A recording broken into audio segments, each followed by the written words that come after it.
Hello नमस्कार, मैं doctor Surendra खंसली ज्योतिष आचार्य ज्योतिष की इस नई श्रृंखला में आपका स्वागत करता हूं। दोस्तों, आज कैप्रिकॉर्न को लेते हैं। कैप्रिकॉर्न यानी मकर राशि, जो कि कार्मिक राशि भी जिसे कहा जाता है और राशि चक्र में जो काल पुरुष की कुंडली में ठीक जिसको दसम स्थान का राजा समझा जाता है वो है कैप्रिकॉर्न। कैप्रिकॉर्न का मतलब ये है कि वो वह राशि जो कि मेहनत से आगे बढ़ने वाली है।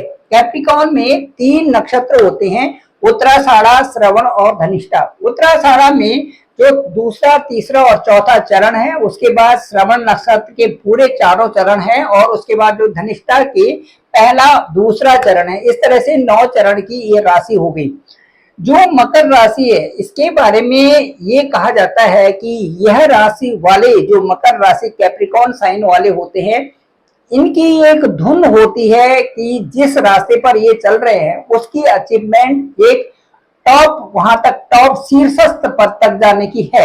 इसलिए ये लोग जिसको अपना अनुभव मान लेते हैं, उसी अनुभव के क्षेत्र में ये बहुत आगे तक पहुंच जाते हैं। कैप्रिकॉर्न की बात करें और 2025 लें तो जो जुपिटर है ठीक इनके 5th हाउस में यहाँ पर बैठे हुए हैं। जुपिटर 5th हाउस में है और जुपिटर के जो हाउसेस हैं वो आपके एक तो 12th हाउस है और जुपिटर का दूसरा 3rd हाउस है। जुपिटर का 12th हाउस का मतलब ये है कि सीधे सीधे आपकी फॉरेन ट्रिप होने वाली है, विदेशों से यात्रा होने वाली है और साथ साथ में विदेश संबंधी जो इनकम है आपको प्राप्त होगी इस साल में या इससे जो नेक्स्ट ईयर आ रहा है।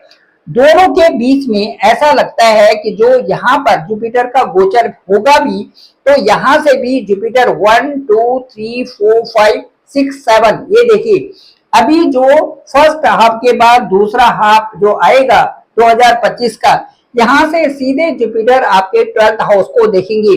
जुपिटर का इस हाउस का देखने का मतलब है आपकी फॉरेन ट्रिप होगी, साथ साथ में बाहर से आपकी इनकम होगी और उसके साथ साथ में बाहर देशों में आप अप्लाई करने का सोचेंगे। पीआर या वीजा आपका बाहर देशों से संबंधित बन सकता है। ये पूरी संभावना आपके साथ में है। दूसरा, जो जुपिटर यहाँ पर है वो ठीक इस समय टॉरस साइन के लॉर्ड के साथ में है। टॉरस साइन यहाँ पर है और टॉरस साइन का ये घर है। टॉरस साइन देखिए 3rd हाउस में है। 3rd हाउस में यहाँ पर जो वीनस है इनके भी अच्छे रिजल्ट्स हैं, क्योंकि यहाँ से सीधे आपके 3rd हाउस से और आपके लक हाउस को इस समय वीनस देख रहे हैं। वीनस उच्चस्थ अवस्था में है, एग्जाल्टेड पोजीशन में है। एग्जाल्टेड का मतलब ये है एक दीप्त की अवस्था। ब्रह्मांड में वो स्थान जहां पर की वीनस को उच्चस्थ मिला हुआ है, उच्च का स्थान मिला हुआ है। उच्चस्थ स्थान में यानी कि जहां पर बहुत सारा बल मिल जाता है एक ग्रह को, उसको कहते हैं उच्च की अवस्था, दीप्त की अवस्था या प्रकाश की अवस्था। वो है, वो अंश डिग्री पर नहीं है, वो सीधे वो वहां पर उस स्थान में जहां पर उसको सर्वाधिक अपना बल मिलता है उस ग्रह को, जहां से कि उसने अच्छे रिजल्ट्स देने ही देने हैं। एक यहाँ से शुक्र आपके भाग्य स्थान को देख रहे हैं, ये आपके लिए एक उच्चस्थ अवस्था के साथ साथ में अच्छा बल देने के लिए यहाँ पर जो है ये शुक्र की यहाँ पर स्थिति है। शुक्र आपके ठीक 5th हाउस, वीनस आपके 5th हाउस और उसके साथ साथ में आपके 10th हाउस को इंडिकेट करते हैं। ये दोनों जो डोमिनेंट हाउसेस हैं, ये 5th हाउस और 10th हाउस, ये हमारे एक ऐसे कुंडली के ऐसे हाउसेस हैं जहां से हम कार्य करने की सोचते हैं, जहां पर अपना इंटेलेक्ट लगाते हैं, जहां से अपनी बुद्धिमत्ता लगाते हैं और इसको अप्लाई करते हैं हम वर्क फील्ड में। वर्क फील्ड आपका स्मूथली रन करेगा, साथ साथ में जहां पर आप इसको नॉलेज गेन कर रहे हैं, जहां पर आपके संतान पक्ष है, जहां पर आप लव रिलेशन से संबंधित है, जहां पर आपका एक भाग्य उदय होना है, वहां से आपको पूर्ण पॉजिटिविटी आपको 5th हाउस से मिल रही है। ये नॉलेज वाला स्थान है, इसको हम अनिश्चितताओं का घर भी कहते हैं, क्योंकि यहाँ से कई ऐसी चीजें होती है जिनको हम सोचते हैं लेकिन उनको कारगर रूप में नहीं कर पाते। लेकिन उसके साथ साथ में जो भी सोचते हैं उसमें कई सारी चीजें जो हमारे सफलता की ही होती हैं। तो ये पंचम हाउस है, यहाँ से हमारी प्लानिंग से बन रही है, यहाँ से हमारे ज्ञान है, यहाँ से हमारा नॉलेज है, यहाँ से हम रिसर्च भी देखते हैं, यहाँ से हम बाहर देश भी जाते हैं और अपनी प्लानिंग्स को अपने कार्यों पर यहाँ पर अप्लाई करते हैं। तो ये जो शुक्र का घर है और शुक्र के जो घर है, ये दोनों एक दूसरे को बहुत कुछ मैच कर रहे हैं, जो कि आपके लिए बृहस्पति का भी सपोर्ट है, शुक्र का भी सपोर्ट हो गया। इसके साथ साथ में जो आपके सन है, सन आपके एग्जाल्टेड पोजीशन में है, ये भी दीप्त की अवस्था में है। मेष राशि में एरीज साइन में सन सूर्य हमेशा एग्जाल्टेड पोजीशन में होते हैं। सूर्य यहाँ पर 15 मई के बाद ये भी ठीक पंचम स्थान में आएंगे और जुपिटर 15 मई को यहाँ से 14 मई को ही यहाँ से आ जाएंगे आपके 6th हाउस में। इस प्रकार से ये 22 वर्षा हो रहा है, जो कि दीप्त की अवस्था सूर्य की भी है। सूर्य एक लीडरशिप के रूप में है, सूर्य वो पराक्रम है जहां से कि आपको उस क्षेत्र का पूरा बल मिलता है। मुझे ऐसा लगता है कि इस स्थान से संबंधित कई लोग अपने मकान के बारे में सोच रहे होंगे, मकर राशि वाले। कई लोग यहाँ पर गाड़ी लेने के लिए सोच रहे होंगे, कई लोग यहाँ पर अपनी जमीन लेने के लिए सोच रहे होंगे और कई लोग यहाँ से अपने कार्यों का अच्छा संपादन के लिए सोच रहे होंगे। कुछ न कुछ मॉडिफिकेशन के लिए या कुछ न कुछ नए कार्यों के लिए आप यहाँ पर सोच रहे होंगे, क्योंकि ये दीप्त की अवस्था में यहाँ पर सूर्य है आपकी ठीक 4th हाउस में। अब मकर राशि से यदि हम लेते हैं ठीक सप्तम हाउस को, तो सप्तम हाउस आपके बिजनेस का भी है, सप्तम हाउस आपके पार्टनर का भी है, सप्तम हाउस आपके स्पाउस का भी है। सप्तम हाउस में आपके वो रिलेशन है जिनसे कि आप कई बार काम लेने के लिए जिनके मध्यस्थता में आप जाते हैं।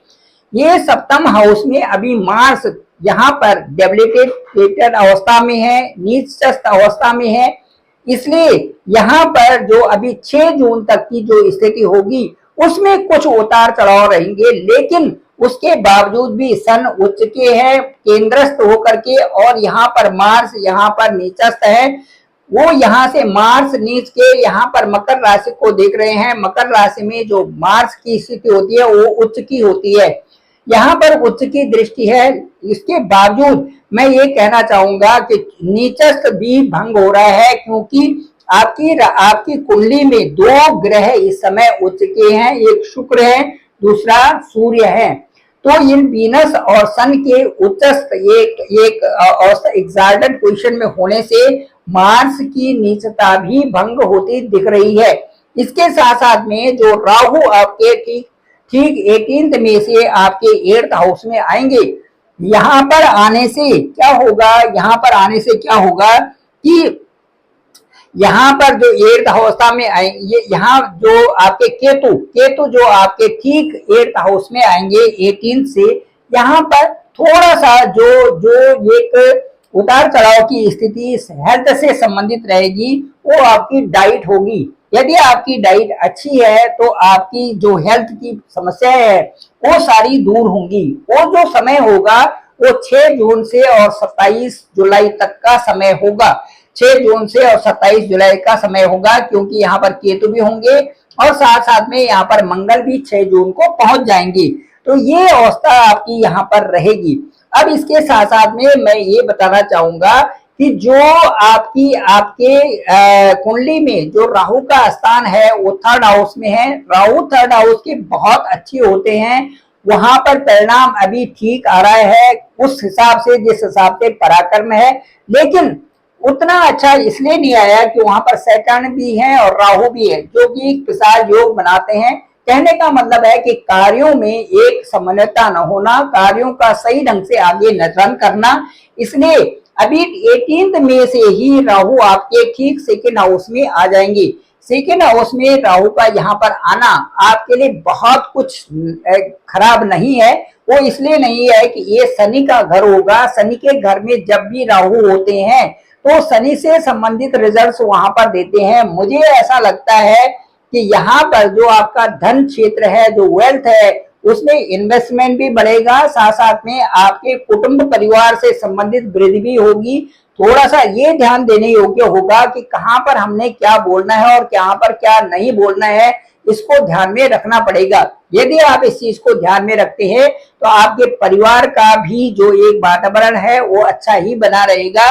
मुझे तो ऐसा लगता है कि थोड़ा सा आंखों से संबंधित थोड़ी सी यहाँ पर आपको ईएनटी से संबंधित थोड़ी प्रॉब्लम्स हो सकती हैं, बाकी कुछ ऐसा नहीं है कि जिससे कि आप बहुत ज्यादा प्रभावित होते होंगे। अब मैं आपको ये बताना चाहूंगा कि जो जो आपका 9th हाउस है, यहाँ पर आपको पॉजिटिव रहने की जरूरत है, क्योंकि यहाँ पर भाग्य में वीनस की सीधे मई के महीने में सीधे यहीं पर दृष्टि है। इसलिए यहाँ पर शुक्र का, वीनस का आपके भाग्य स्थान को देखना एक अच्छा ही रिजल्ट बताता है।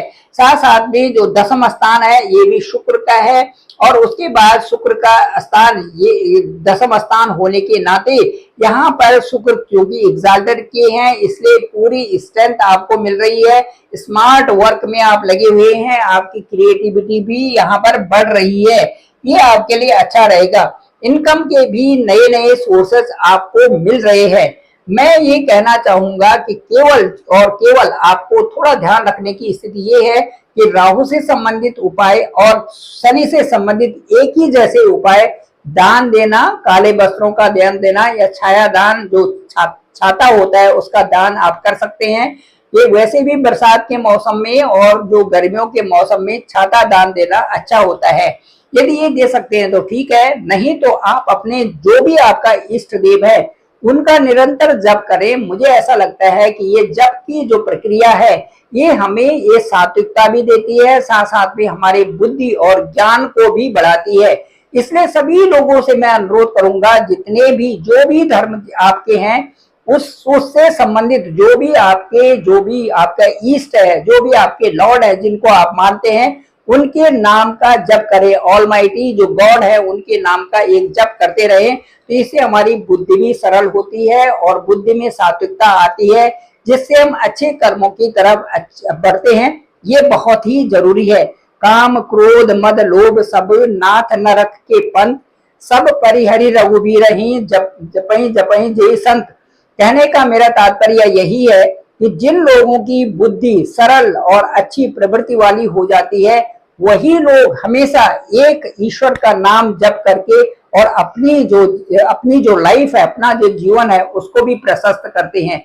यही मैं अंतिम शब्दों में मकर राशि के लिए कहना चाहूंगा। Thank you very much. आप सभी लोगों का धन्यवाद, आप सभी लोगों का बहुत बहुत आभार।